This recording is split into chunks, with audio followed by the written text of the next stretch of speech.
We're seeing again how episodic content is really giving movies a run for its money. The show that I'm focusing on is a new spy series starring Jeff Bridges and John Lithgow in the lead roles. What makes this series a little bit different is that both of these main characters are a bit older, and we're focusing on something that happened in their past that has resurfaced. What also adds a great layer of tension to this series is that while they may be opposing each other, they'd rather keep their conflict between the two of them. They don't want to bring in any outside attention from the agencies or external partners that were part of their conflict. It's one of those things where they would rather keep it between themselves. The only reason why this actually becomes a chase between Jeff Bridges' former spy character and John Lithgow's spy chief character is that the outside communities, including the other spy agencies, become aware that Jeff Bridges is alive and well and is reminded of the conflict that he was a part of, and now the manhunt is on. The series we're talking about today is The Old Man.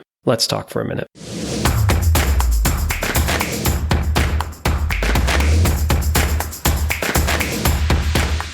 This series was adapted from the 2017 spy novel of the same name by author Thomas Perry. This show is easily a 9 out of 10, and I'm going to say for 2022, it is already one of my favorite series. The pros of this series. First, let's start with the story. The novel from Thomas Perry is a fun spy mystery that is unraveled piece by piece. Jeff Bridges and John Lithgow are already two of my favorite actors, so I'm already biased going into this. I was so excited when I heard that these were going to be the two leads in the series. You have a great team that actually developed this show, Jonathan Steinberg and Robert Levine, who created the Starz series Black Sails, and director Jon Watts, who was the director of the Tom Holland Spider-Man movies. These three guys were the ones who put this series together. They produced it together.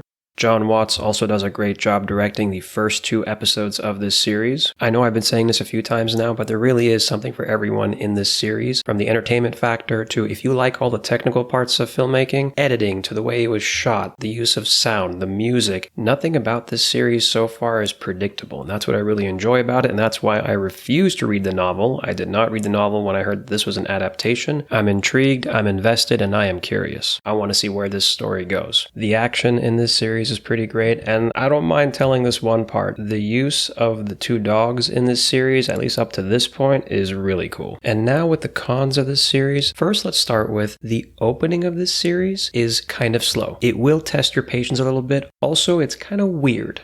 Really weird. But I think if you're willing to go with it a little bit, it does pay off a little bit later. That's not the part that bothers me though. The part that bothers me is sometimes, just sometimes, the writing. Because you have these great actors. You have Bridges, you have Lithgow, and there are these scenes with them and some other characters too. Amy Brennan's character, the mentor or superior of Lithgow's character, there's some scenes that they share. And they kind of go on these long, ranting, talking scenes. It's cool for a few minutes, and then it feels like it drags. There's only a few of those, but they are still kind of frustrating because after a little while, the scenes are still running, and it feels like they're not adding anything to the story or to the tension what is the point of them going on like that? That's what it feels like, just for a few of those scenes. And honestly, that's all I really have to say about this show. I'm keeping this short on purpose because it's really a great series. Some of the interesting things I learned after I started watching this series included that, one, this show had to start and stop production several times because of COVID scares. Filming of the series started in late 2019 or early 2020 and then had to suspend in March of 2020 because of the pandemic. It resumed in the fall, but then also had to pause again because Jeff Bridges had some health scares that he had to take care of. Filming continued in late 2020 and for some of 2021 with scenes that could be shot without Jeff Bridges' character in it. Finally, in February of 2022, with just 3 episodes remaining to be filmed, Jeff Bridges returned to the production and the series was completed. And I tell you what, with what I've seen so far, the delayed release, it was worth the wait. This show is fantastic.